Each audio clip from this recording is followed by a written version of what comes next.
Is this thing on? Hello? Is anyone there? Hi, everyone. Ah, there we go. Hello. Hi. Hello.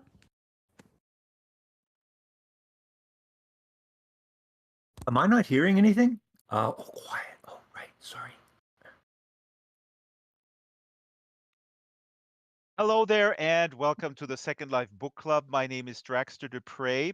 Today on the show, disembodied voices of people. We don't know who they are, but we are actually, in fact, talking about life because this exquisite anthology, Life Beyond Us, has entered my home, and it's almost 600 pages big. Actually, we have a bunch of copies here on the table.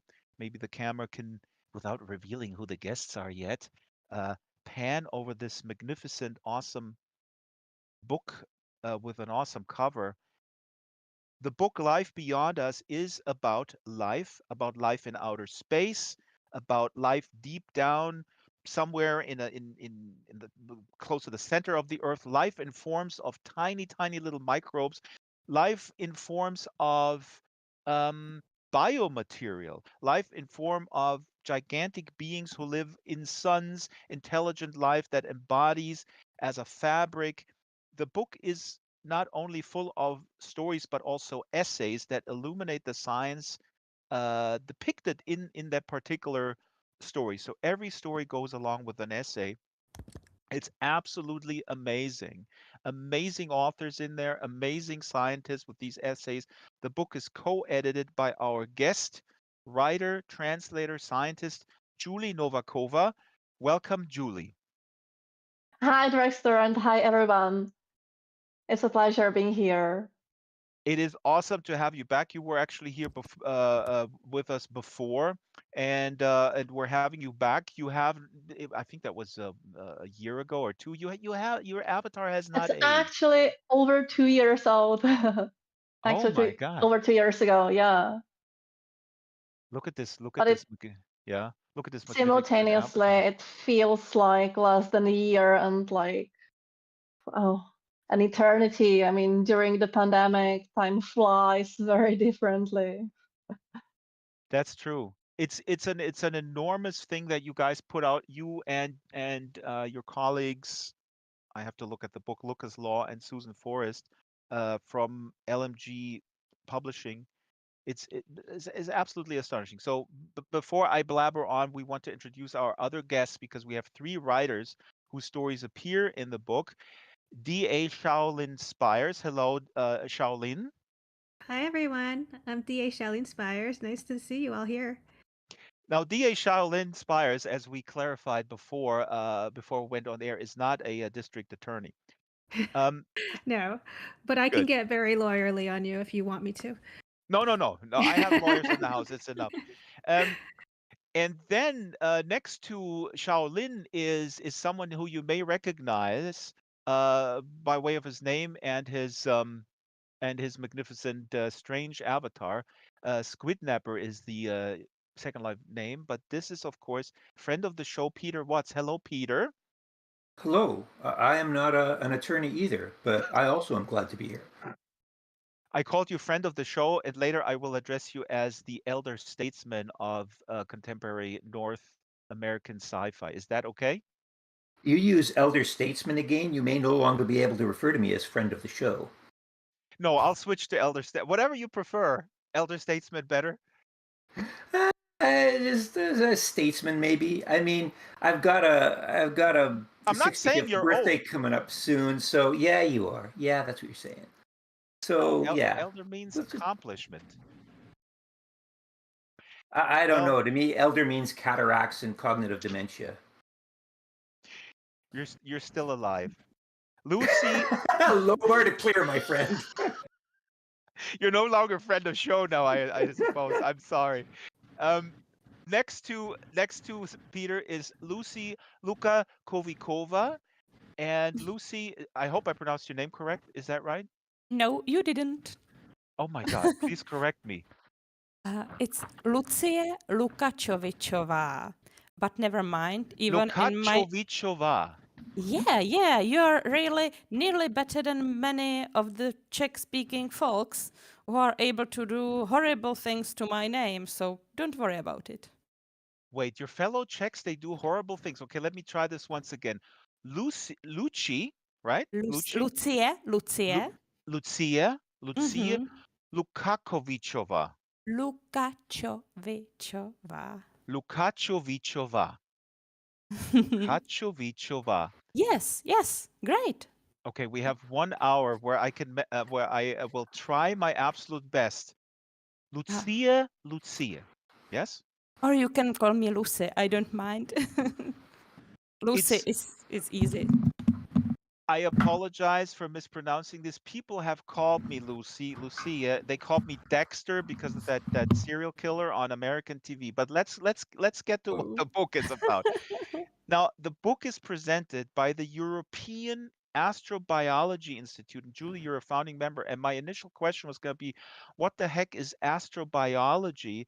But then I found on the website that it actually states the core research areas, right? But maybe you can Yeah.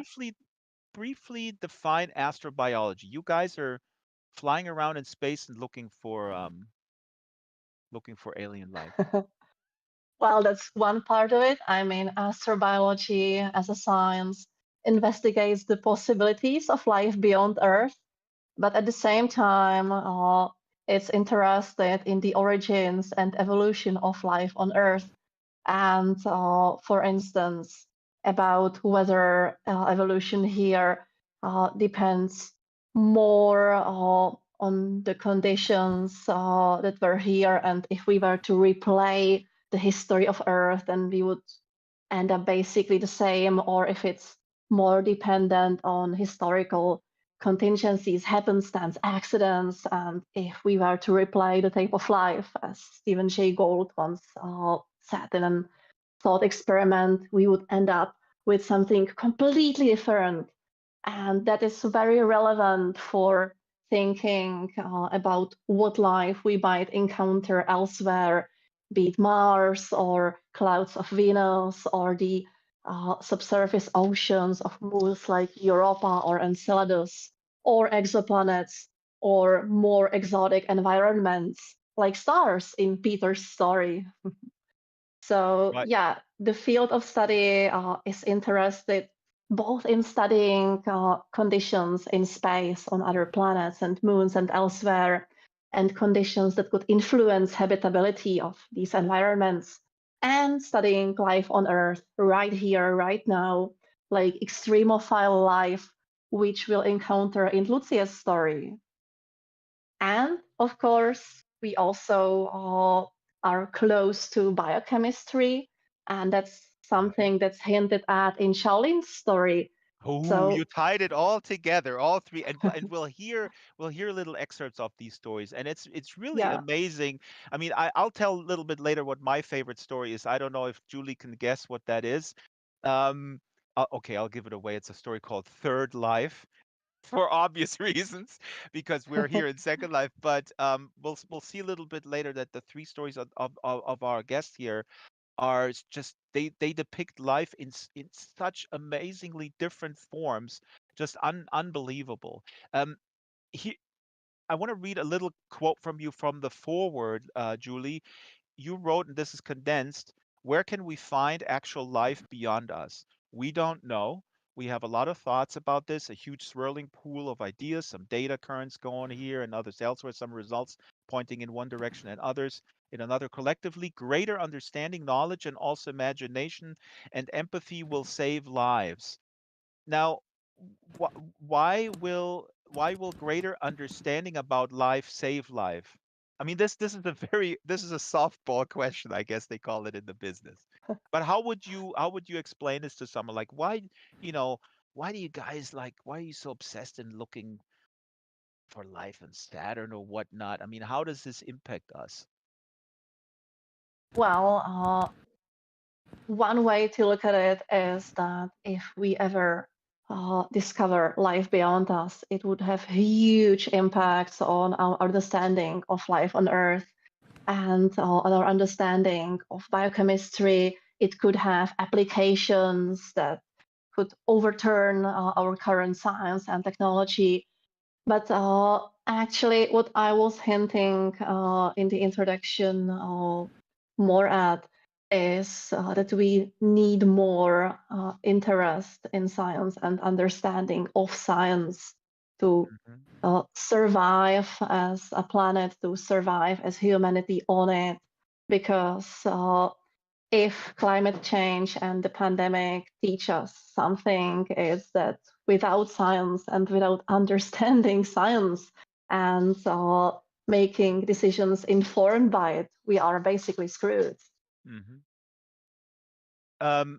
Shaolin, how do you define life? I mean, this is how I read Julie's quote here as well, but I also read that, and by reading through the stories that you guys presented, also if we look at life, I mean, you depict life as I don't know, entities that some people would say, well, that's just, I don't know, that's just like a little, that's a lightning bolt, that's not life, or this something that we don't uh maybe not define as life, I guess. I don't want to spoil Peter's Peter's story here, but how do you personally define life, Shaolin?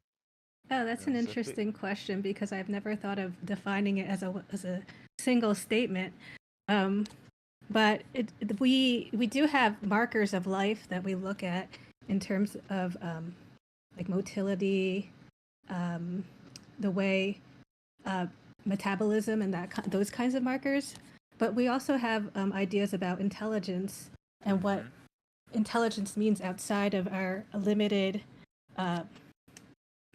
cognition of what we might think it might mean. So life can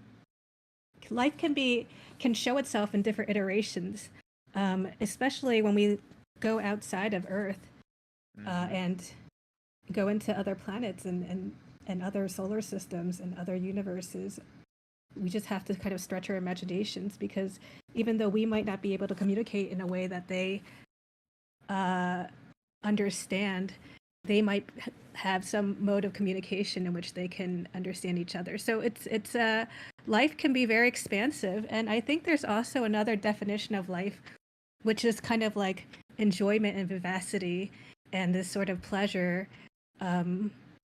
It's not just strict biological or physiological, but a kind of emotional or interaction that we get from life. And so I think there's these multiple definitions of life that makes it complicated, but also very rich and very interesting. That is really well said. This leads me to Peter. Real quick, Shaolin, we don't hear your voice in Second Life. People have said they're looking at the YouTube stream, but please Oh, make sure that no. your speak button is engaged on in Second Life. Let me move to Peter, because what this leads me to, Peter, is I heard one of my favorite public radio shows recently on the media, and they had a nauseatingly fluff interview about artificial intelligence. And so for many reasons, I don't want to get into it, but is artificial intelligence, can that be life as well, Peter? Well, I think a fundamental problem is that life is frequently not so much defined in terms of what it is as a sort of a grocery checklist of the things it does. You know, it like Exactly, it because reproduces Shaolin it. is mentioned intelligence, and that triggered in me that stupid interview. I mean, it depends on how you define intelligence. But I think I like forget intelligence for the time being. The question of what is life. So far, the problem has been people just basically point to a bunch of things that life does, and the problem with that is that you can always find exceptions that we would argue are not non-living. I mean, you know, fire converts oxygen and fuel into. I mean, there's you can say that fire metabolases. You can say salt crystals grow on stuff. The best actual definition that I've heard for life is simply information shaped by natural selection. Mm-hmm. And in that context, you don't need. I think Dawkins was the one who came up with that. And given that, you don't really care if that information is instantiated in electrons or carbon or silicon or hydrogen. The question is it shaped by natural selection? Is it information? And is it how close is it to thermal equilibrium? You could almost kind of as a rough metric say that the further away from thermal equilibrium a system manages to keep itself, the more alive it is. And in that context, sure, I mean, an artificial intelligence can be thought of as alive if it can maintain itself in that way. I don't know if that's a particularly helpful definition in the case of AI, because most of the AIs we imagine, at least, are running on platforms that we have built, and they basically are dependent upon us to keep them going. They are not maintaining any kind of a gradient away from thermodynamic equilibrium. They are not subject to natural selection as we understand it. But there are certain, there are genetic algorithms.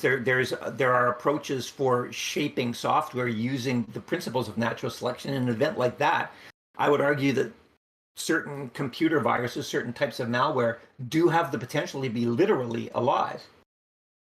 See, the Yeah, I virus is was just like in some going of the to stories. Go ahead, I was Julie. going to mention viruses because, I mean, even fellow biologists don't all agree with whether viruses can be counted as life or can't. And it just depends on the definition. And we shouldn't expect there to be any all-encompassing definition of life that doesn't have any exceptions.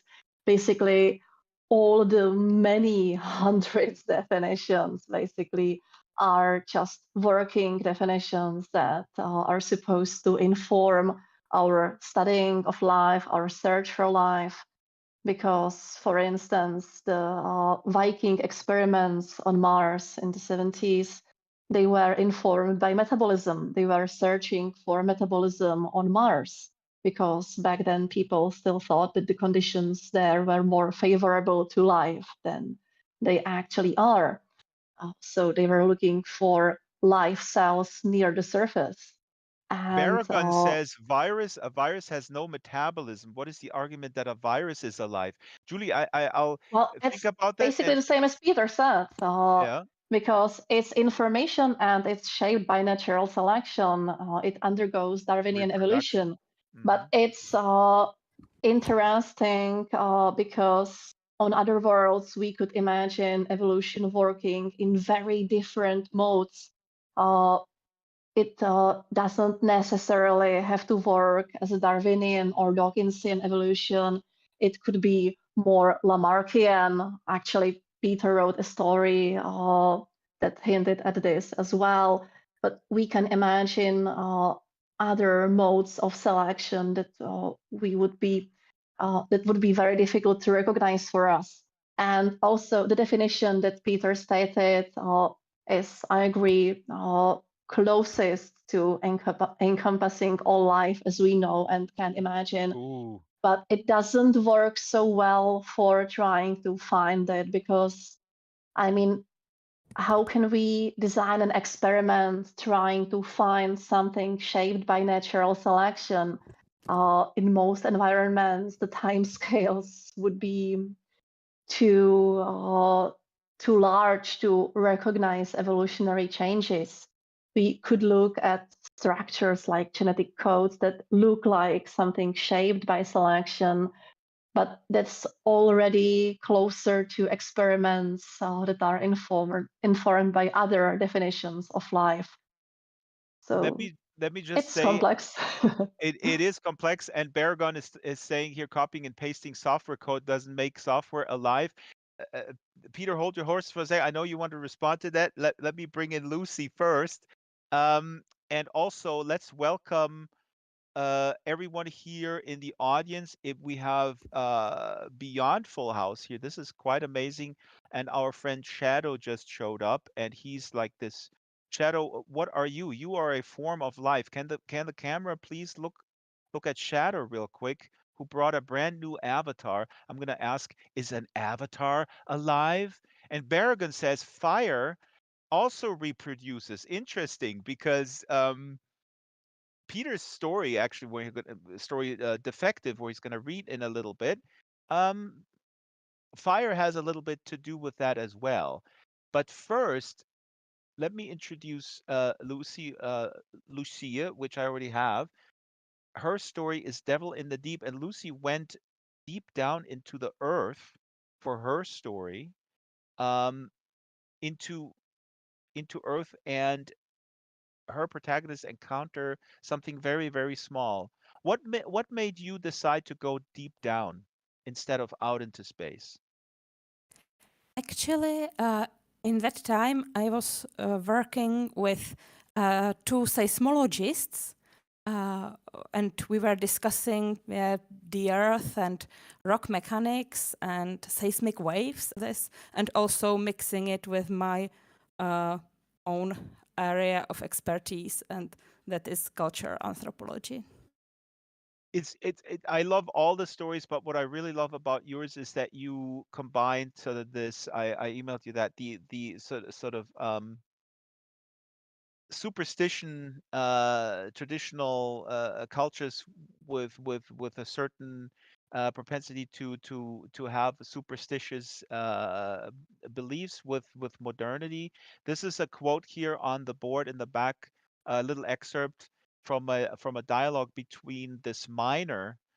This all happens in a mine, and people go deep down, and they worship this guy El Toy, I think is his name. To LTO.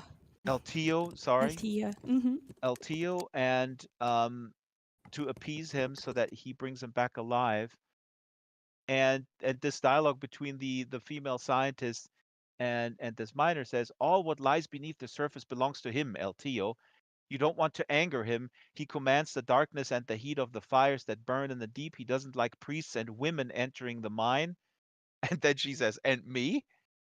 And then he says, you're a scientist. That's something like a woman politician or the like. You do men's work and don't look after the wawas. So, yeah. Um, do we have sound? Let me just make sure. Isabel, let me know if you have sound. Do we have sound here in World?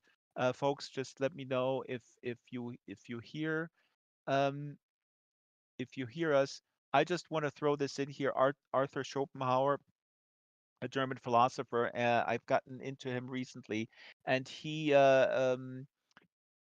Schopenhauer is talking about the will to live. I'm just going to put this in here as a little educational item. The will to live, or Wille zum Leben, is a concept developed by the German philosopher Arthur Schopenhauer. Will being an irrational, blind, incessant impulse without knowledge that drives instinctive behaviors, causing an endless, insatiable striving in human existence without which nature could not exist. I mean, he's using the term human here, but that irrational, blind, incessant impulse without knowledge, I guess where knowledge is not required, it could be there, but this doesn't have to. That's kind of what combines all your stories, right? I mean, especially, I guess, let me tie this into actually a question about which Peter's story, but also Shaolin's, and actually Lucy's as well, where the default is, unfortunately for us humans, when we encounter this other life, that we feel threatened by it because of that maybe blind incessant impulse is threatening us because it's taking something from us. So in Peter, I don't know what the question is. In Peter's story, the general says, okay, these guys, we're going to kill them because they're threatening us. In Shaolin's story, there's this other being that could also be threatening. And in Lucy's story, El Tío is certainly not a good guy. Is that the default that we have when we encounter life? That we all always feel threatened by it? It's the unknown. I don't think it's so much that we feel threatened by other life by definition. I think it's more likely that we put our own interests first. Mm-hmm. And that's just I think that's pretty much an inevitable function of natural selection, because there, you get a wide variety of organisms, and if some of them put another organism's interests ahead of its own, it's going to get weeded out pretty quickly. I mean, if you're on the Titanic and you give away your life jacket because you're a decent person and you put somebody else's interest ahead of your own, unless they're kin, eventually that life jacket is going to end up on some selfish asshole who keeps it for himself, and that's going to be the person who ends up leaving genes in the next generation. So I think pretty much all life comes down to Jack, if it's you against me, then I'm the one I'm going to choose. Mm-hmm. So it's not I don't think it's even a question of I mean, xenophobia has a number of roots, but I think that if you actually do have reason to feel threatened as an individual or as a species, you will try to eliminate the threat. I don't think there's anything especially pernicious or mysterious about that. Yeah, but what I actually find interesting in all these stories, especially yours, Peter, also the protagonist in your story, he wants to convince the general who is running this operation to not kill these other aliens. And there's a line, I think it's actually the last line is where he says he realizes what his problem was. He understands everyone. So here's the scientist who is researching life in all its forms, and he has empathy for other forms of life, and he then identifies, I guess, in his self-reflection, that his empathy is actually a problem in modern life. So I see sort of you as the writer there, like, it would be nice if we can kind of um, have this empathy, but then maybe the cynic in you says we can't afford it, or the general, the other character who I is think maybe Well, also, I don't know. I mean, I've certainly believe that behaving naturally is what's got us into the current mess the world is in, and that if we want to survive, we've got to start behaving unnaturally as quickly as possible. But the story itself makes it pretty clear. I mean, this is not your average human being, right? This guy has chemically and neurologically altered himself back and forth over time to put himself into the mindset of various other species. Hmm. So this is not a baseline human being. We're talking about the It's not. protagonist, the scientist here. Hmm. He's not so much. He hasn't so much. He's not so much just being a human empathizing. He has literally rewired his brain for different perspectives, and that's explicitly one of the problems. Is nobody really can trust this guy because how much humanity is left in him? How much is he playing for the home team anymore?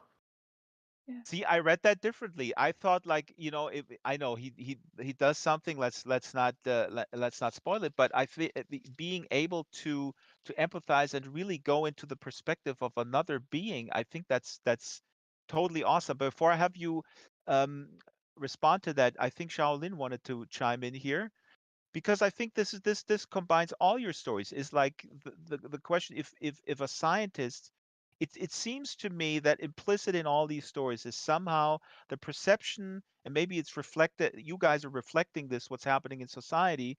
We've seen it through COVID, that sometimes scientists are being accused of not playing the home team. They're too much in their little thing, and they just don't understand what we all go through, these goddamn scientists. say I think there's multiple ways to look at it. I think one way is to look at being risk averse in some way, in terms of not being risky with your own life. And when you say own and self, you could mean your particular self, your family, your DNA, or you can mean humanity, or you can mean the whole entire planet. So it also depends on how you define what own or what self means and what you're protecting. The other way to think about it is that I also come from a background of cultural anthropology, and as I was doing my doctorate, there were more and more talk about multi-species interactions, and so there's this idea of collaboration as also pivotal to life, which we all know about in terms of our everyday lives. I mean, we know about all of the gut, biome and those kinds of interactions that make us us. So I think you can see it as like a dog-eat-dog world where it's like a zero-sum game, and one person, one team, one species, one planet is the winner, or you can see it as kind of working together and collaborative. I don't think these are ideas that are mutually exclusive, but I will say that if you are going out into space, I mean, space itself, which is, just the emptiness, the void, not that everything is void, but just the lack of oxygen will kill you, and that's not another life. That's just a denial of our own necessities for life. So I think going out there, one would want to be at least somewhat apprehensive of what can kill you. Hmm. That's a pretty good point. I mean, I don't know. Yeah. Lucy, go ahead. Sorry, it was me. At the same time, we can present a threat to environments even in our own solar system. So it's not that all the 27 stories in the anthology are about us perceiving alien life or exotic life on Earth as a threat. Sometimes, as in the first story in the book, which is by writer and aerospace engineer Eric Choi, we can be the threat because people are sending another robotic mission to Mars, and there has been a new extremophile found in the clean room where the mission was assembled. And it's a question whether we can allow the mission to land on Mars when this new extremophile could possibly be able to survive even on the very inhospitable surface. And if there is by any chance local life on Mars, potentially threaten a whole alien biosphere. And that's a scientific as well as ethical and technological question that goes into all missions that are sent to space, but especially missions to Mars and other environments where we think that life could be or could have been in the past. So planetary protection is a really big question. And here we are the possible threat if we consider human probes going elsewhere to space. Yes. Oh, Shaolin is using the term extremophiles. Whoa. I don't know what that is. But first, I'm still completely flabbergasted that I thought I was on the team of Peter's protagonist, who Peter, I guess, designed as someone who can't be trusted. But I trusted him, Peter, because I'm a peacenik. I wanted to protect that other species. Am I a lost Well, cause? no. I mean, I think these are decent traits. They're very easy to hack. I mean, Yeah. there's a shitload of parasites that can hop onto you, and there's a type of parasitic barnacle that will Oh get no! into a crab, like basically eat out its gonads and reprogram it so that the crab nurtures and loves these parasites that are gestating in it the way it would nurture its own children. That's, for want of a better term, empathy. There's all sorts of ways that empathy can be hacked and exploited, and that's kind of a problem. On the other hand, it is. I mean, I'm very skeptical of pure altruism, but reciprocal altruism, kin selection, collaborative and cooperative behavior that benefits both parties. These things are also going to have some kind of an emotional bond associated with them, and those things are all really positive things too. Yeah, and recent studies have shown that the generalized altruism, like extending the altruistic behavior toward others in a group, can actually work, because there have been not only mathematical models of this in differently sized societies of model animals, but also, for instance, there have been experiments with rats pressing levers to give other unknown rats food. And it worked. They actually helped these rats they never encountered before. And when they interacted again with rats in the same group, but not the same rats they helped before, they had more benefit too, if I try to condense this. So, yeah, I mean, we can see examples of this in behavioral science, in humans and rats and many other species. And so we can see something vaguely similar on the microbial level of the whole microbiome that Charlene also mentioned. And there was actually a quite interesting paper that argued that microbial colonization could have been one of the things leading to greater cooperation in humans. It was Levin Epstein et al. 2015, I believe, something like that. I can find it if you want. But yeah, I mean, these are just a few of the many exciting questions that we can ask about life beyond us. And that's what the anthology is about. There is, however, an additional question that this leads into directly, which is, what are all these rats? And the rat experiments are really cool. I mean, they have a sense of fair play. Chimps and rats and stuff will get pissed off if they get a particular low. Sorry, I'm rambling. But the real question is, what you're talking about are groups of organisms banding together to increase their own success. And the question is, what is that success at the expense of? Look at what human societies have done. Not that human societies are necessarily cooperative all the time, as current events make only too plain, but certainly as a species, as a civilization, we are behaving very successfully. We are benefiting each other. I'm sitting in a nice warm living room in the middle of January in Toronto. All of these things we owe to the cooperation of the human spirit. It's also destroying the fucking planet. Mm. So the things that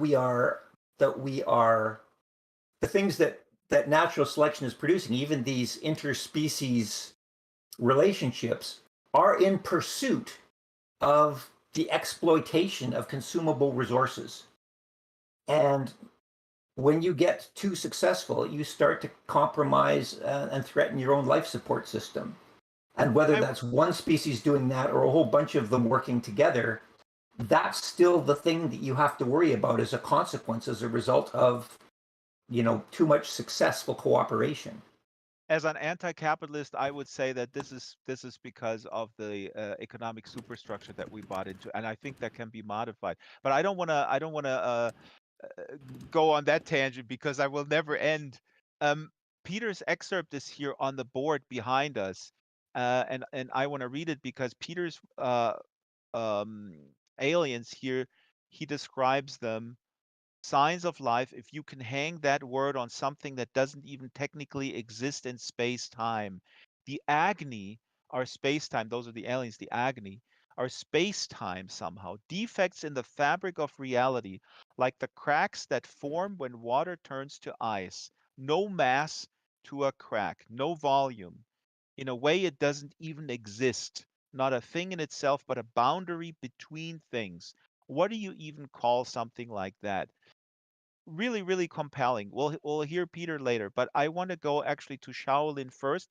Please get your reading ready. I want to hear reading, and magically a book stand will appear in front of you. Okay. If you're just tuning in, this is the Second Life Book Club. With the crew, part of the crew, with like a little slice of the writers of the anthology Life Beyond Us, presented by the European Astrobiology Institute. Absolutely amazing, almost 600 pages. And there is a a pre-order link. I don't know if it's available. It was a Kickstarter, and I think it's available when, Julie? When is it available? The In general April? release is on April 22nd on Earth Day, appropriately. Awesome. You can put I have the link here, and we'll put it into the YouTube chat in just a moment. Shaolin is going to read, but before that, Stephen Baxter wrote an introduction that I love, and here's a little excerpt from the introduction. And he talks about that when alien life was depicted in visual media for a very long time, it was very humanoid. And here he writes, in Star Trek and elsewhere in the visual media, and even after the solar system planetary probe's first results, many fictional depictions of exoplanets remained conservatively Earth-like. This was probably a reflection of primitive special effects technology and budgetary constraints. The science fiction literature, however, with unlimited special effects budgets, had room to explore and could be more adventurous. I think that's so awesome. I go on and on about this every week. How, provocatively, sometimes I say I don't watch any movies, which is true, except for documentaries. But the limitless imagination that you guys have, that you can sort of transport, make me as a reader have all these worlds going on in my head just by putting these black dots on a white page is just absolutely amazing. So I much prefer that unlimited budget, effects budget that you guys have. Intellectual, imaginative budget. Now Shaolin is going to read from her book, The Mirrored Symphony. Yeah, and Quite amazing. Yes, go ahead. Speaking of unlimited budget for special effects, I think the podium that appeared before me must be full of life because it just made its way over to me without, without my Absolutely. summoning. That's a very good observation. Let me just say, in Second Life, not only are we avatars alive, also the book displays and the lecterns are fully alive. Yes, of course.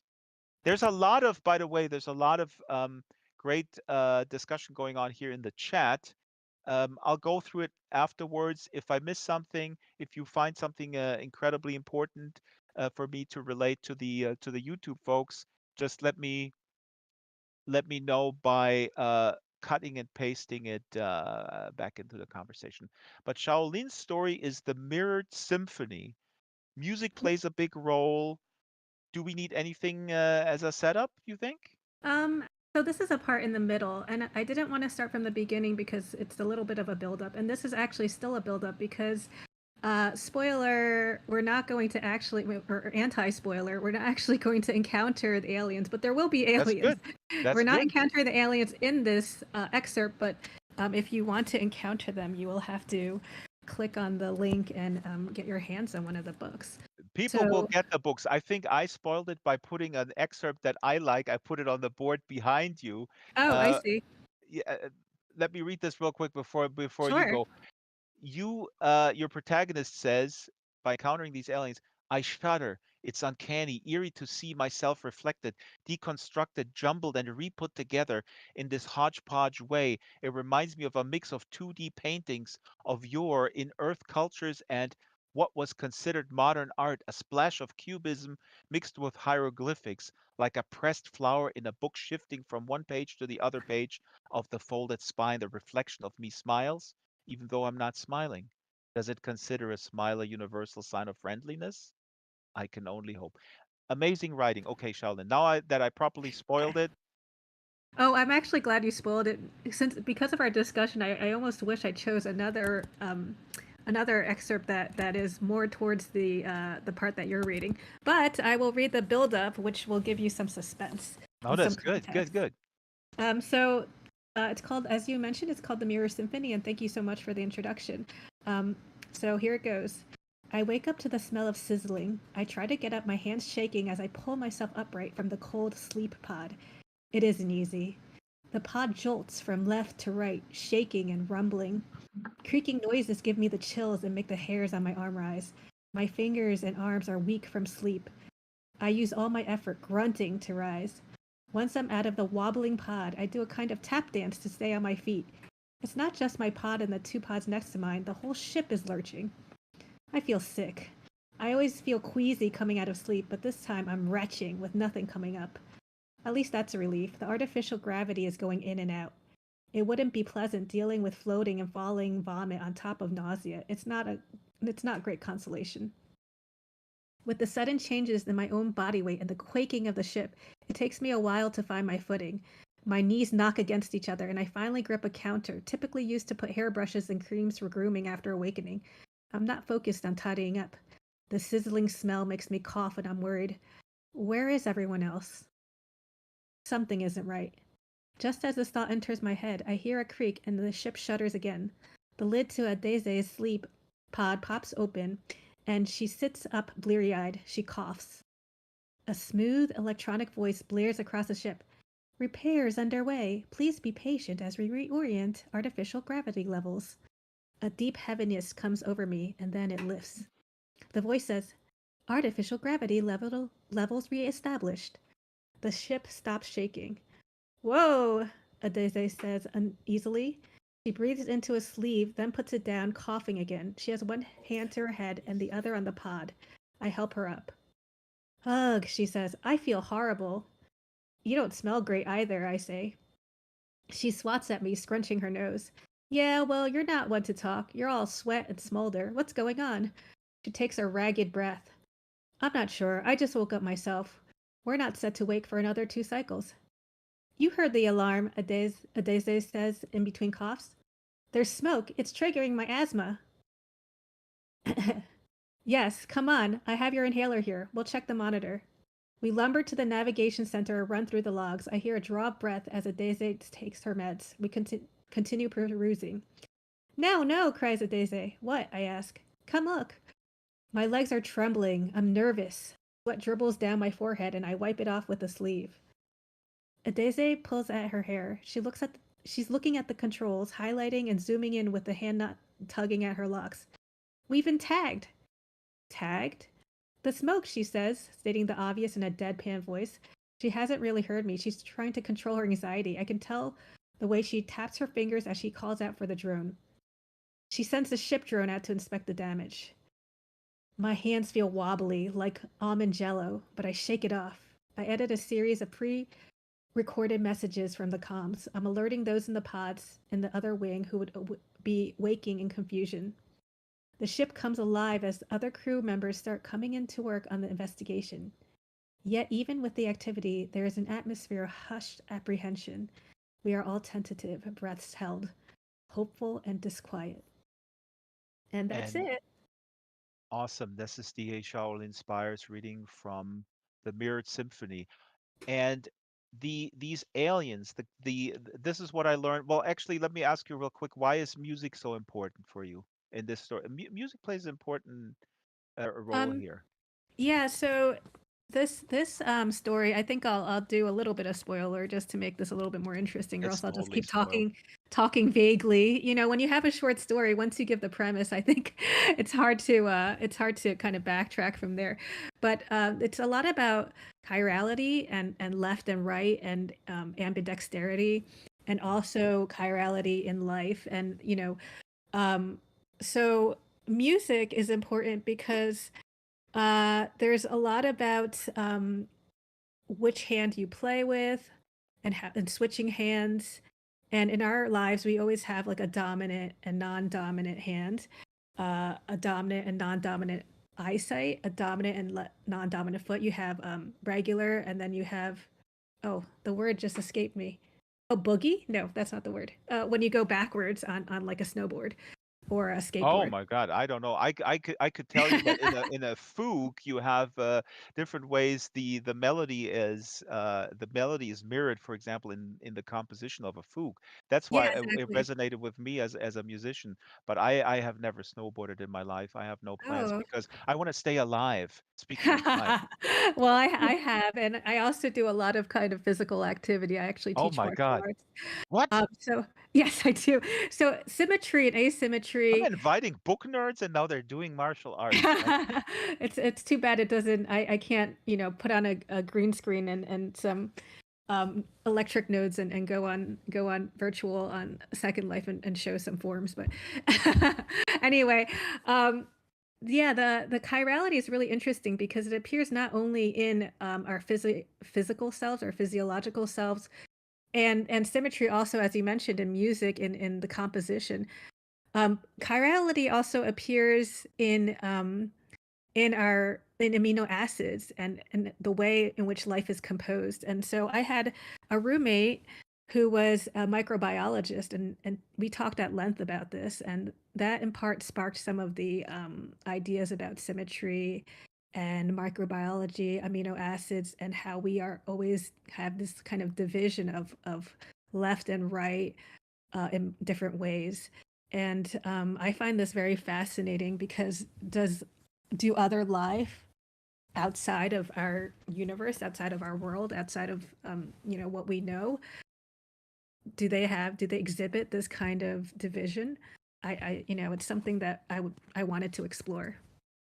Chirality, is here on the board. Chirality is a property of asymmetry important in several branches of science. The word chirality is derived from the Greek hand of a familiar chiral object.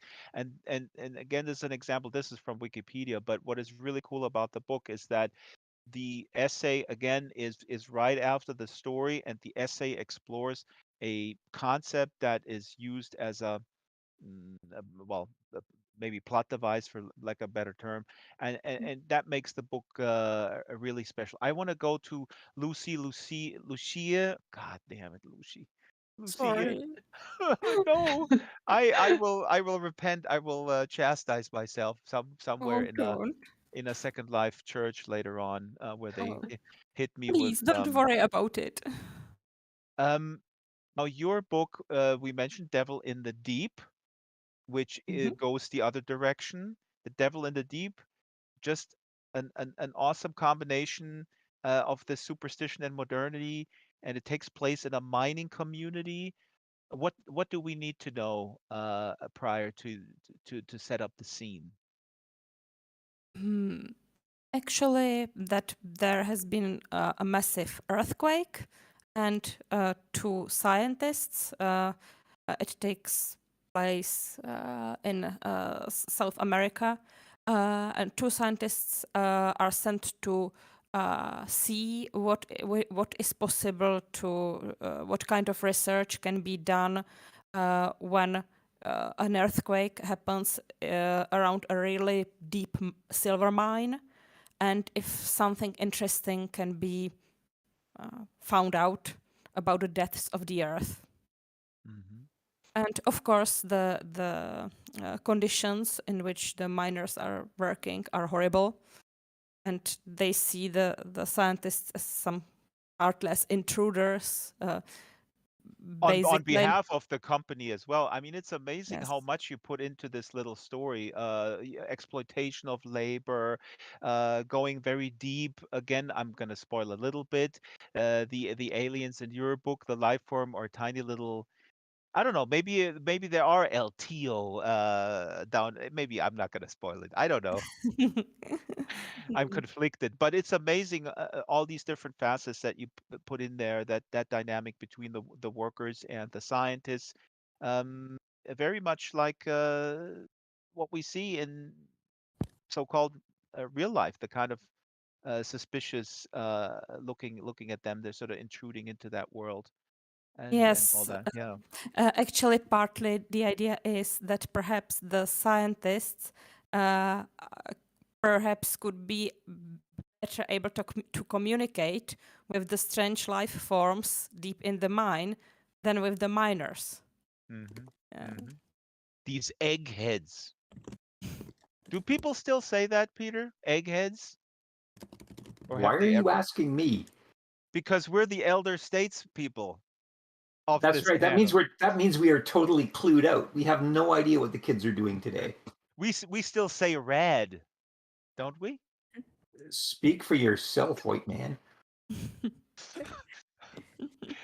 I have a 19-year-old who tells me that people do still say red, and it's Berrigan says groovy.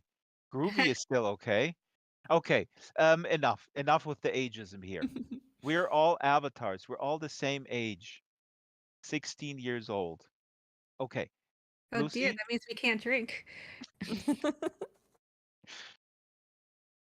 All right. Shaolin is fascinating me. She is a. Anyways, let's not get too distracted. She also drinks. I don't even drink. Lucy, let's go. Let's go with All the right. story before we get too sidetracked. So, All right. where are we in the plot? One of the scientists needs to go deep into the mine, and one of the miners, a foreman, goes down with her. So, Okay. come, he gestured. He had no choice but to take her with him to the silver mine anyway. The scientist, wearing working clothes and a hard hat, followed him through the entrance and to the mineshaft cage. She put on a respirator, got her gloves ready. With uneasiness, she realized that her guide wasn't wearing any. The rescued man yesterday also had no protective gear except for the hard hats with headlamps. No kneeling before any statue, no crossing yourself, no uttering the names of saints. The miner said sternly as the cage whizzed into the darkness. The descent was like being swallowed by the mountain. The elevator rattled and clanked. The platform shook from time to time. The air she breathed through the respirator was strangely fusty. It was a long ride into a black chasm. A journey almost an hour long using a system of several elevators. Finally, the last cage came to a halt. It was hot and Valerie started sweating immediately. It was possible to see only what was directly in front of them, in the reach of the headlamps. Otherwise, they were enveloped by complete, unending darkness. Why the hell had I come here? But she wouldn't change a thing. Not if it meant discovering life that had stayed hidden in the immense depths between grains of rock, persisting on the tiniest droplets of condensed water and low-energy chemistry, oblivious to the whole surface biosphere.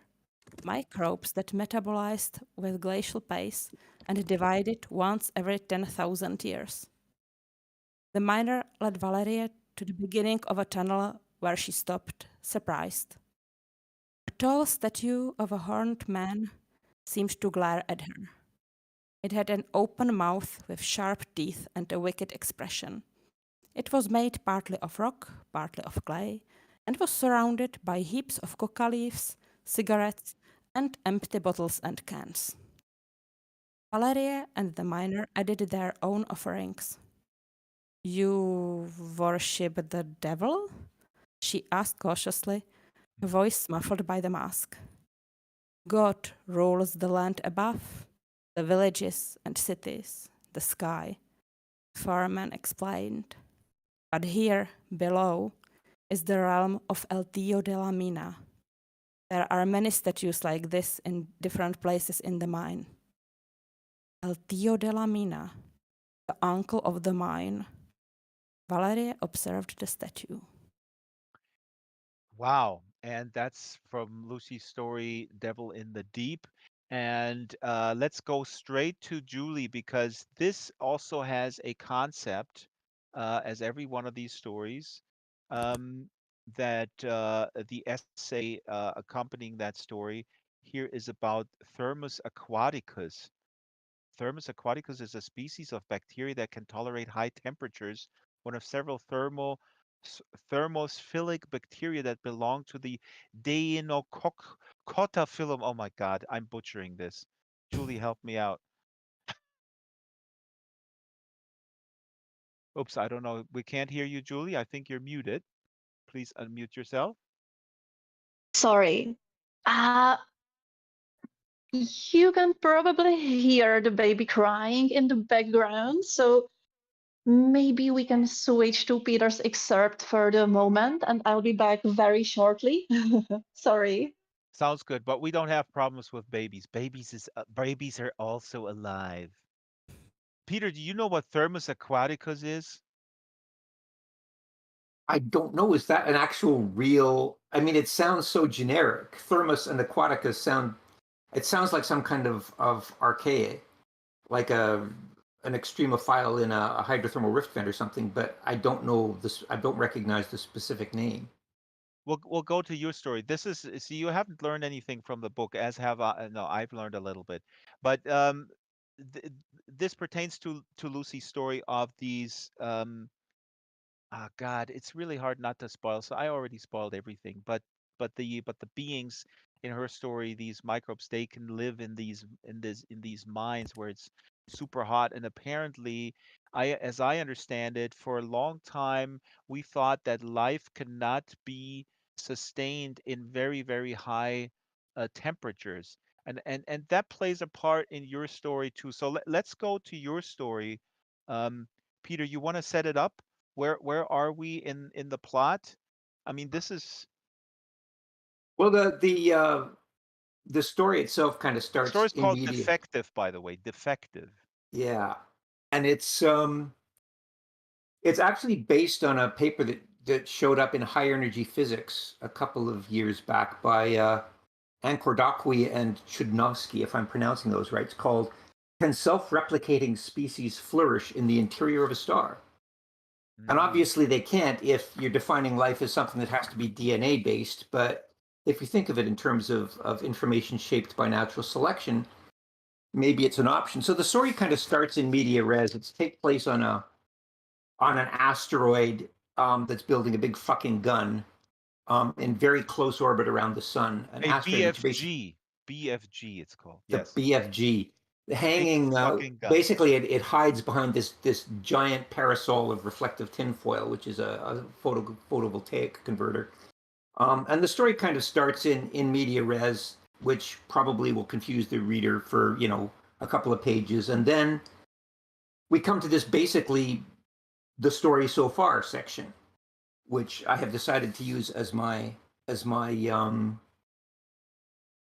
excerpt, because it basically brings you up to speed after being sort of dropped into the middle of the story. Now you see what people are all worried about.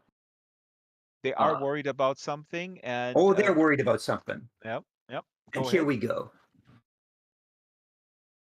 Ancient, capricious, vengeful.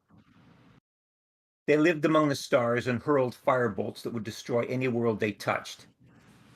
We could see their tracks once we knew how to look. Faint wisps of ionized hydrogen out in the Oort, barely detectable after cooling for half a century. Warmer footprints smoldering in the Kuiper and inside the orbit of Neptune. The ghosts of footfalls past. Something stamping across the heavens, releasing 1 million megatons with each step. They were omnipotent and unknowable. They used suns as weapons and wormholes as delivery platforms. They drew ever closer, and there was little we could do except name these gods as we had all the others. We called them Agni. Priests scanned the heavens for portents and signs. Over time, that smattering of footprints grew into a cloud, a sample, a population large enough for foci and frequency distributions. Its center clarified a little more with each new data point. Its confidence limits contracted past the Earth and clenched around the sun instead. It was as if some vast prehistoric beast, never clearly seen, had roared and crashed towards us and then passed in the night, never noticing the small terrified beings cringing underfoot. Down from their mountain, the priests brought word that perhaps the Agni were not angry or vengeful after all. Maybe they were only indifferent. Maybe they didn't even know we existed. Still to be feared, of course. A boot will crush an ant just as dead when its wearer hasn't bothered to look down. But maybe if the ants called out, maybe if the Agni knew the threat that they posed to a world of sapient beings, they might step a little to one side. Maybe Andre Bahati could ask them nicely. Machines stared wide-eyed at the heavens, panning along every axis on every conceivable wavelength. They dissected the light from Agni's footsteps, laid it out in nice, neat emission spectra that made no sense. Whatever distant sun was giving birth to these flares, it wasn't in any catalog, and it didn't fit any of the usual models. Hints of strontium and terbium on its breath, overtones of cerium and europium, doubly magic atoms, long-lived nuclides that seemed to hint at the existence of stable quark matter, dark denizens of some fabled continent of stability rumored to lie beyond the limits of any periodic table known to man. Light from here be dragons. The priests threw away their sensible models and started building nonsensical ones instead. They built them further and further from common sense, and by the time they were able to fit the data, the implications were too crazy to take seriously. Maybe the Agni didn't just use suns. Maybe they lived in them. No one believed it at first, but the wormholes kept opening and the fit kept improving. Something was altering reactions in the core of that distant star. Something was hastening its demise. Maybe something a little like those fabled cosmic strings said to span the whole universe, but much, much smaller. Small enough to make a proton look big, and complex enough to indulge in behaviors that looked a little like chemistry, if you treated it right, cooked it in magnetic fields and stirred in a stripped nucleus or two for flavor. The nonsense model said something like that might form stable configurations, self-replicate even. So now it looks like those fires in the sky aren't a weapon, but a transit system. Now the Agni aren't gods, but just beings from some polluted, dying hellhole looking for a new home in our sun. Now they're only refugees. At least we know how to deal with those. And that's Peter Watts reading from Defective. And again, like I said earlier, Peter, I was supporting the protagonist here, the scientist who is studying alien life forms. Again, I mean, this is a very nuanced issue. How do we know, and when do we know if an alien life form wants to extinguish our life? Or when are they refugees that need help? Well, this is the thing. They probably don't even know we exist. We don't even conceive generally of the possibility of life inside a star. And you're right that actually you say, the person who is sort of extinguishing, maybe they didn't even mean it like that. We step on ants, we don't even see them. We don't, yeah. I mean, imagine the Agni, right? These things are not based on any kind of organic molecule. No organic molecule could survive in the heart of a sun. They're literally based on defects, topological defects from the moments after the Big Bang. And that's probably what they would consider life to be, the idea. They might not even know about planets.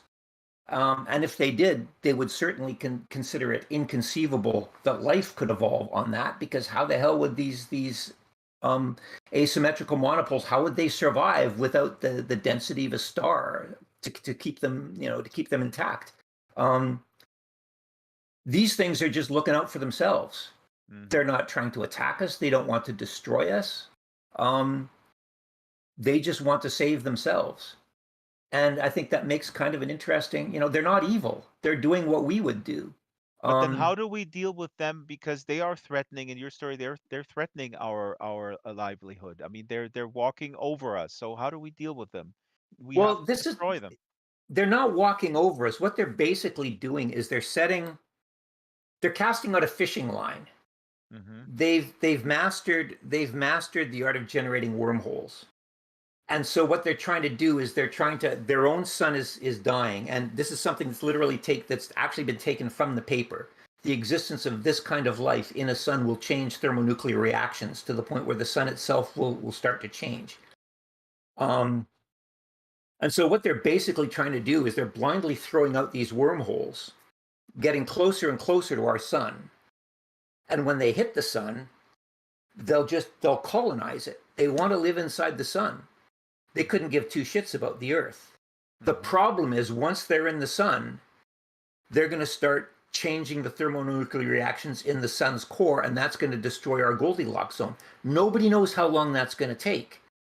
It could, according to the models of physics that we have, the wormholes they're using would take the energy output of half a galaxy just for a single wormhole. And these things are throwing them out once every 6 months.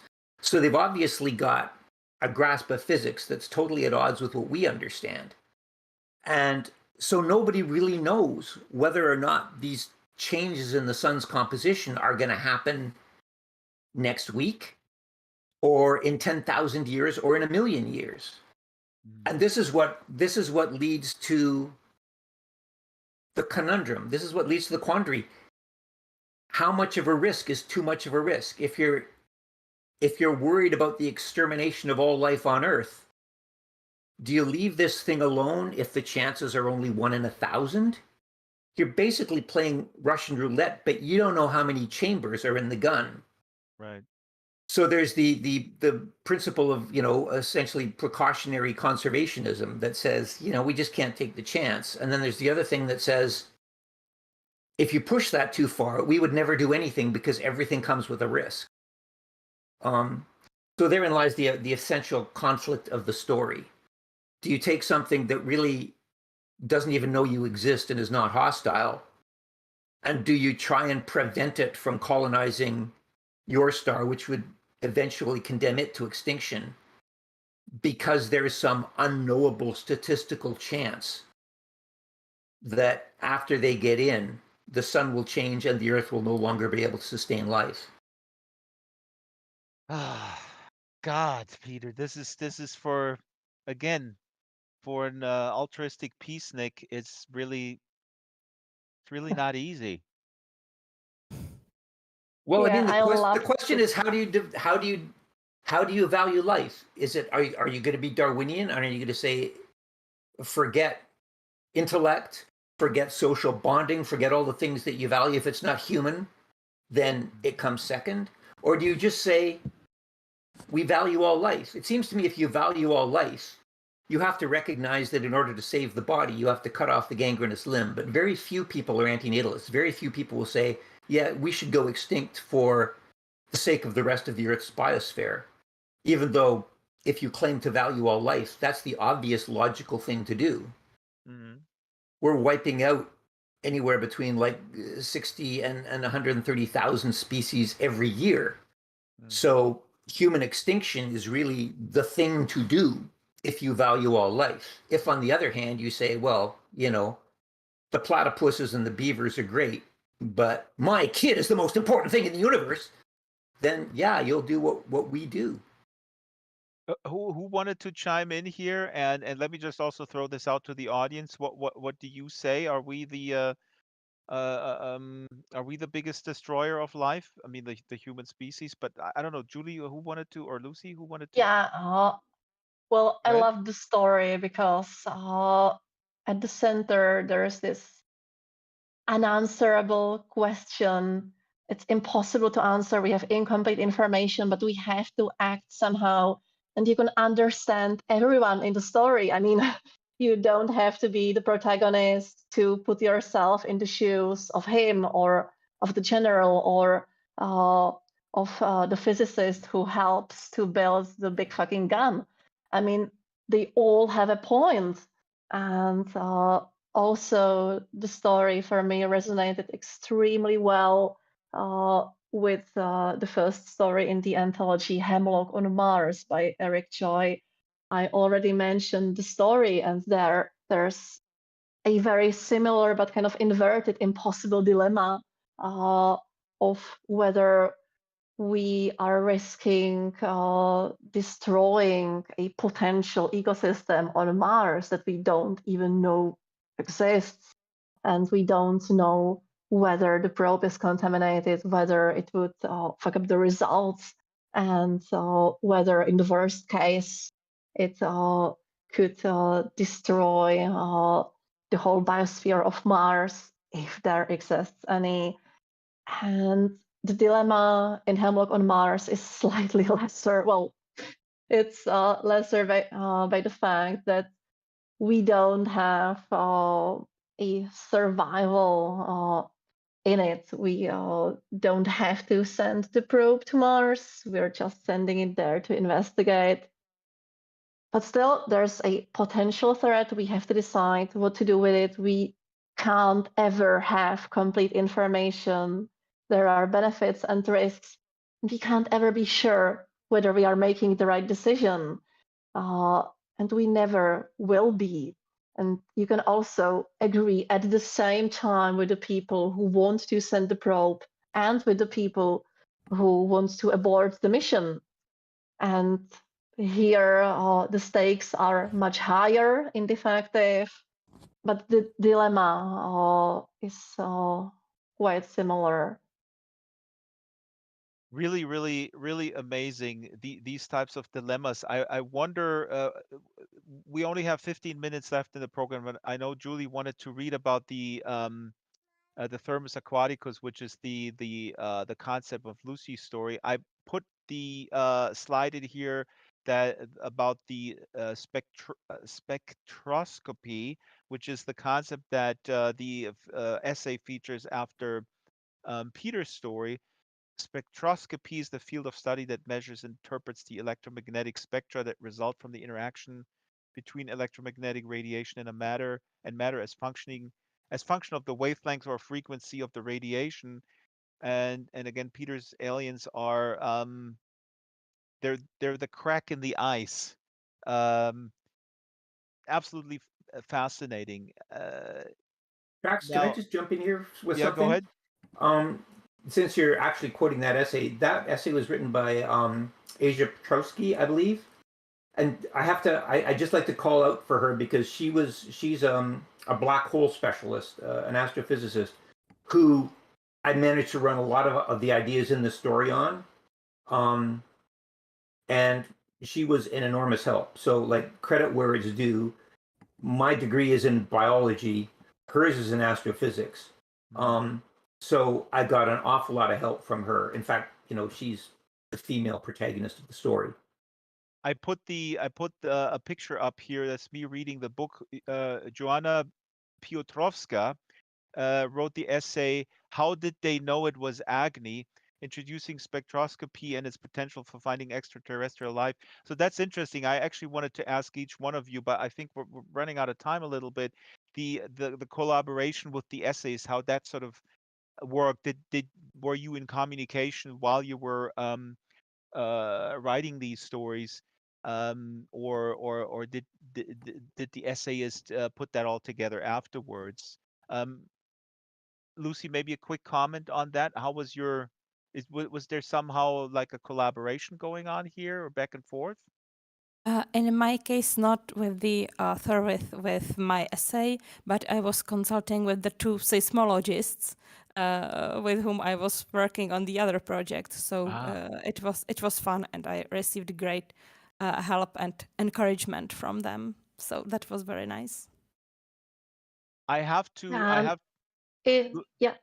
Who is talking? Julie? Julie, yeah. Initially, the thought was to let all authors collaborate together with the essayists from the very start. But then practical problems ensued because not everyone was sure how the story would turn out. And sometimes the topic changed, and sometimes I was too slow to find the right expert to write the essay. So in some cases, that's a huge challenge. Oh my God, yeah. In some cases, the essays were written after the story was completed. In other cases, the essayist was advising the author on the story from the beginning, sometimes from an initial draft, which changed by the collaboration. So it's different on a case-by-case basis. Now, I want to ask this we only have a few minutes left here. So first of all, very briefly, I want to say that my favorite story was called Third Life. Third Life is a love story between a human being and a biomaterial. Real quick, what is a biomaterial? Well, in the narrow sense, a biomaterial is some material that can be used to sort of blend in with materials in the body, like used in medicine, in implants, and so on. In the broader sense, it's biologically inspired material. like very very usable threads inspired by spider silk and so on. And Spider silk is uh, one of the materials, and yeah, that's already used. Hmm. yeah, and one of the protagonists of the story is an alien who undergoes metamorphosis throughout their life, and they also produce this kind of like alien silk, which was what inspired the essayist's take. And It's an amazing, it's it's a beautiful story because yeah, the biomaterial goes through goes through these different stages: first life, second life. uh, Wait a minute. Of course, is the camera on the display here? Third life, and then second life. Of course, I had to screenshot this one. I was like, oh my god, this is my favorite story. No, but it's just something that is incredibly imaginative, which leads me to my semi yeah, last question. What is the role of art in science, or the dynamic between art and science, if we call writing an art, which I think there shouldn't be a disagreement that it is. uh Shaolin, how would you answer that? And interestingly enough, this morning I heard an interview with the famous record producer Rick Rubin. I don't know if you guys know him. He does everything from hip hop and metal and Johnny Cash. And he said in this interview, art is illogical and non-rational, and that's what we need. And he's talking about the dynamic between sort of nuts and bolts, producing the something, a polished thing, but how do you actually get there? And he describes the process as illogical and non-rational. And then I was thinking, like, maybe uh, I guess it's clear that imagination is important, and Julie, you write this in your foreword, and that imagining these different worlds and spaces and beings may inspire a scientist who has to think very, very um I don't know if rationally is the right word, but anyway, Shaolin, what do you think, what can art and writing and sci-fi contribute to science, and what can science contribute to sci-fi? Well, What's that I think relationship? the interaction between art and science and making artwork and producing science, I think it's very interactive, if not intertwined. I think, for example, when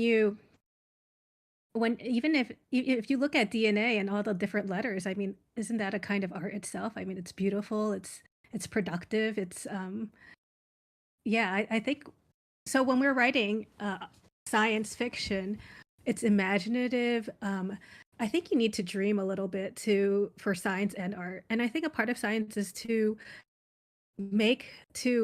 develop in some way, or to be productive, to make our society more effective or more something, some qualifier there that is higher than it was previously.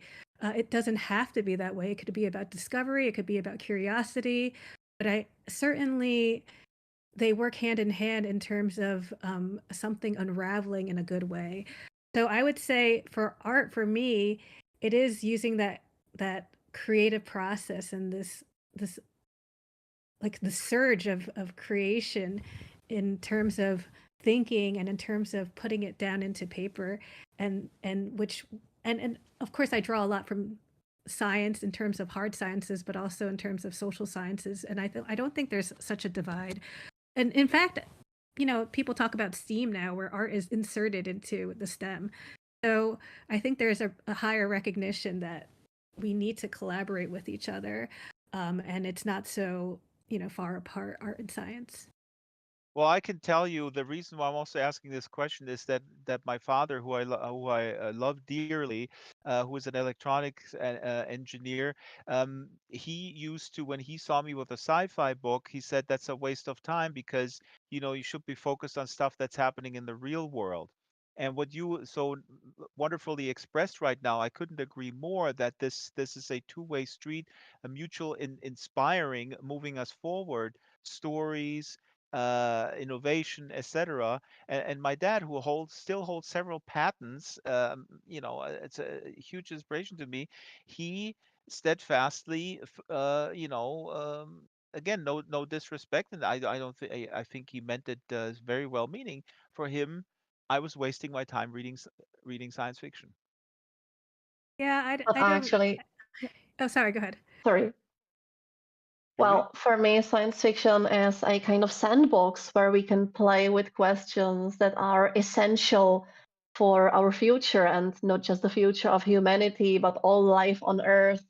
And we can consider how we would be able to transport Earth life elsewhere, whether it would be possible and to what extent, what would need to be changed, and how we can slow down the extinction that's going on right now. So, in science fiction, we can play with potential solutions and their drawbacks and benefits, and we can inspire people working on this stuff in real life. And basically, that's one of the things that Life Beyond Us is about, because it's not just the 27 amazing science fiction stories by amazing authors that we have here, and also others like Mary Robinette Kowal and Gregory Benford and Eugene Bacon and many others across the whole globe from So all much name continents dropping. I was except actually Antarctica. I But I I emailed Gregory yeah, Benford. Here's Gregory Benford. He has an avatar in Second Life. He couldn't come when Larry Niven was in. Real quick, this is a side by side here. This is Gregory in real life on the left, and this is Gregory in Second Life to the right. Amazing tie, amazing shirt. Anyways, go ahead. yeah. And there are also 27 essays by experts that are able, I hope, to inspire people to take more interest, not just in astrobiology, but in science in general, perhaps to inspire STEM careers, or just, and I put this in double quotes, just to understand science better and to take it more seriously, to make more informed decisions, to not just discount what scientists say. And yeah, I mean, uh, the most ambitious goal of the anthology uh, is to make people care more about science and understand it better, and hopefully make life better for all of us. Yeah, it's an Lucy, ambitious goal. I mean, we'll be happy if it's just exciting read for people. Lucy, what will you say is the relationship between art and science, writing speculative fiction and science? I think definitely it's a mutual source of inspiration. Yeah, the science fiction books can inspire scientists, and that for me, if I read an article or a paper, or I have, for example, I have a friend who does molecular biology. She's a scientist. I listen to her speaking about what she's doing now and about the research. It's absolutely inspiring. It takes me to imagine. It takes me to other worlds and to other things which I can write about. So, and I have to say that I'm absolutely enchanted by the anthology. It's an absolutely fascinating project. I'm so happy that I could be part of it.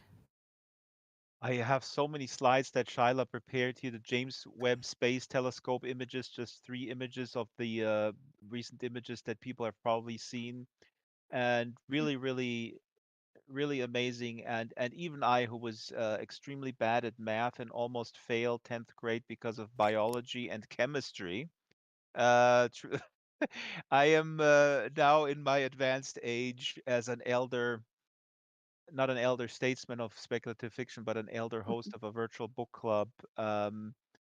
Couldn't agree more with the sentiment that has expressed that this collaboration and mutual imagination is really important. Okay, we're out of time, but I do have a last question because I wanted to ask this earlier. I'm a big fan of the three body problem by Xi Jingliu. And when I read it, maybe each one of you guys can answer this in less than a minute. The three body problem. When I read it, just as a reader, I'm not a writer, but I read the trilogy, and I thought, oh my God, those poor sci-fi writers, these poor professional writers, they will, when they read this, they will not be able to write anything because this is so insanely magnificent about alien life, about first contact, about all these issues, the conflicts that we talked about, that is depicted in this incredible, insane, epic trilogy.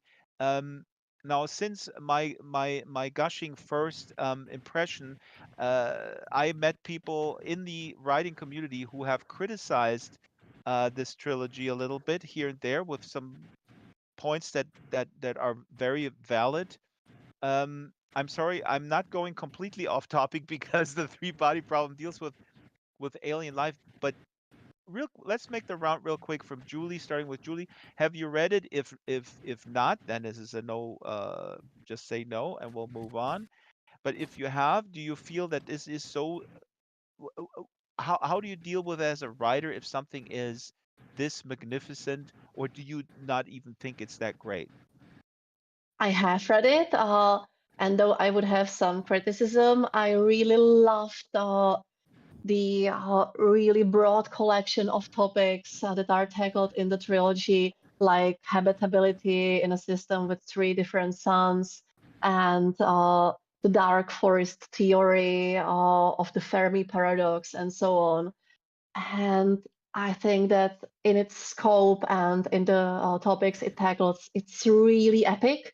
And for me, it's inspiring because it's a great take on these questions, but it's not a definitive answer. I mean, we can still tackle these and other questions from different perspectives.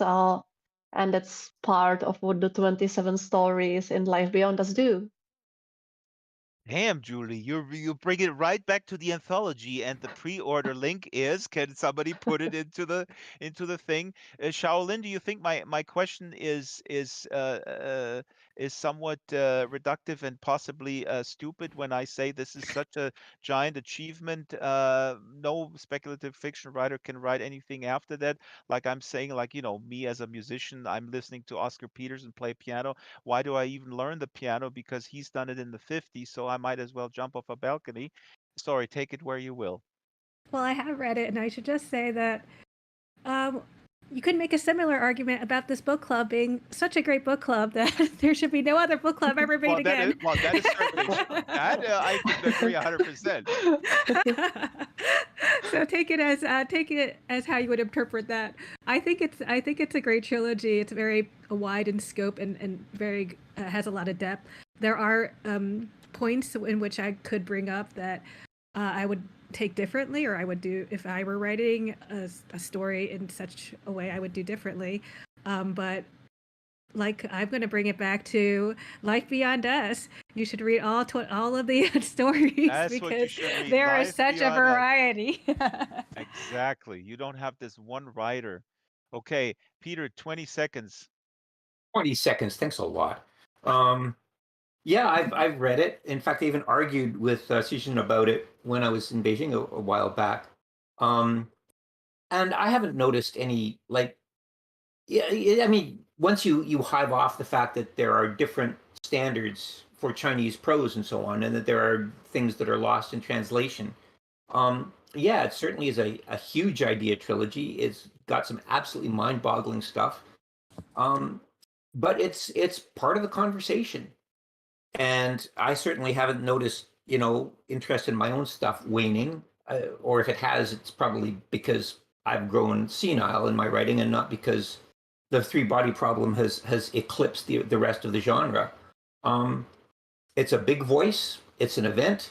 It's got interesting ideas.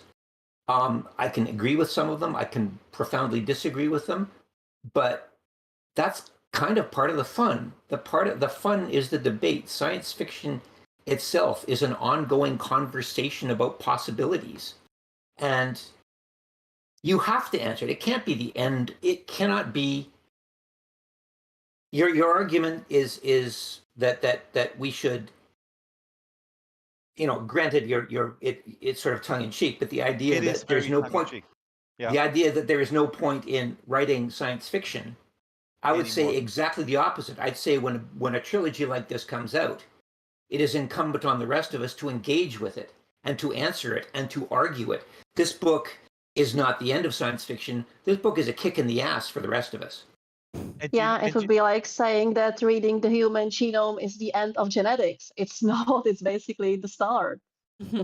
And you know who kicked the butt of the Three Body Trilogy, a anthology with the title "Life Beyond Us," which is available right now through Laksha Media Group, and the pre-order link is in the local chat.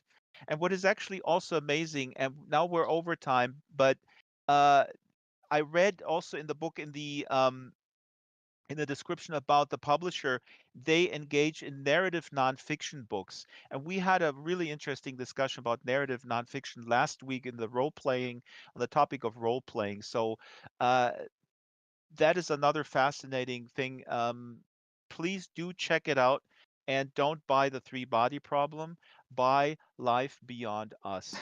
And then call up Xi Jing Liu and say, challenge is accepted. Lucy, you have the last word. Thank you. I wanted to say that for me, the Three Body Problem has all the great things, the science, the characters, the plot, and yes, it's an inspiration, and yeah, we want to go beyond that with our anthology, Life Beyond Us. We want to go beyond life, beyond us. All right, this was a really, really awesome show. Just touch the surface as we always do. Oh wait, there is a question now. Ah, Bergen says, Bergen, I forgot this earlier, but maybe Julie, you can answer this.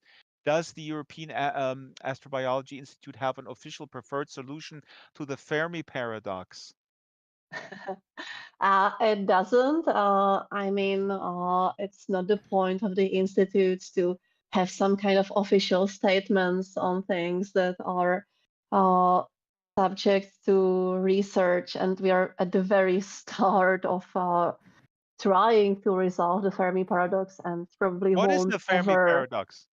What is it? Well, it's why they are not here, they meaning aliens, because if some other alien civilization evolved in our galaxy and developed spaceflight, then even with very primitive chemical propulsion, if they wanted to, they should have been able to spread across the galaxy within, and here the estimates range a little, tens of thousands of years, hundreds of thousands of years, maybe millions of years, but very, very fast on the cosmic timescales. So why can't we see any traces of aliens being in the solar system or elsewhere? Like why we haven't seen any clearly definable megastructures or any technological signatures in planetary atmospheres yet, like traces of industrial civilizations and so on. And here the research is still at the beginning, so maybe we'll find something in the future. But why aren't they here? I mean, the possible answers are so many. We could be the first, or it's possible that intelligent life usually destroys itself before it develops sufficiently to spread across the galaxy. It might be possible that complex life can only evolve on very Earth-like planets, and that intelligence, at least intelligence leading to cosmic technology, is very rare. Or it could be possible that they actually spread across the galaxy a few billion years ago, so much in the ancient past that we can't see the traces anymore. And then there's the question of how and why they went extinct, or if they weren't extinct, Are they basically invisible for us, basically part of the physics, or could they be in their own virtual worlds? They are in our on virtual world. They're all here in Second Life. That's where they are.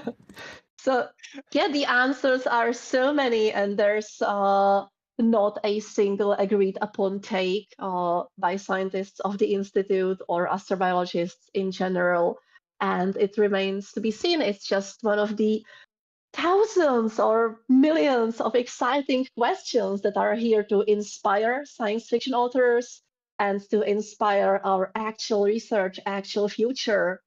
And I just love them, and I guess that's why I came up with the anthology and why Lucas and Susan agreed with the project and to jump into it and try to see where this exciting road takes us. And here we are, 27 stories, 27 essays, so many questions asked, so few answered. So I guess we need But still more worth science the fiction authors and scientists. That's right, and still worth the pre-order, although you don't get all your questions answered. Although Squid Napper, aka Peter Watt, says octopuses, Siri says Cthulhu because water in the audience said fish. Water likes fish. This has been the Second Life Book Club. Thank you so much. Thank you, Julie, Shaolin, Lucy, Peter. Absolutely fascinating.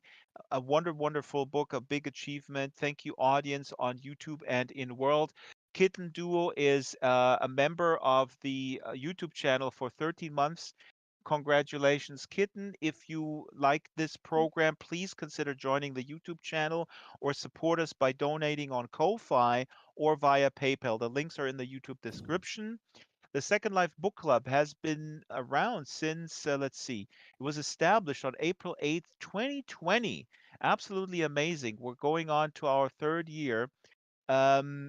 This April, the show is produced by myself. The camera and sound is by Isabel Sharon. The avatars are made by Bespoke Caravan for the most part. Research by Shyla, the Super Gecko, and Monkey. The location is always second.life/book club. If you go to that URL, you will be put into the right location. We change that, change it every week.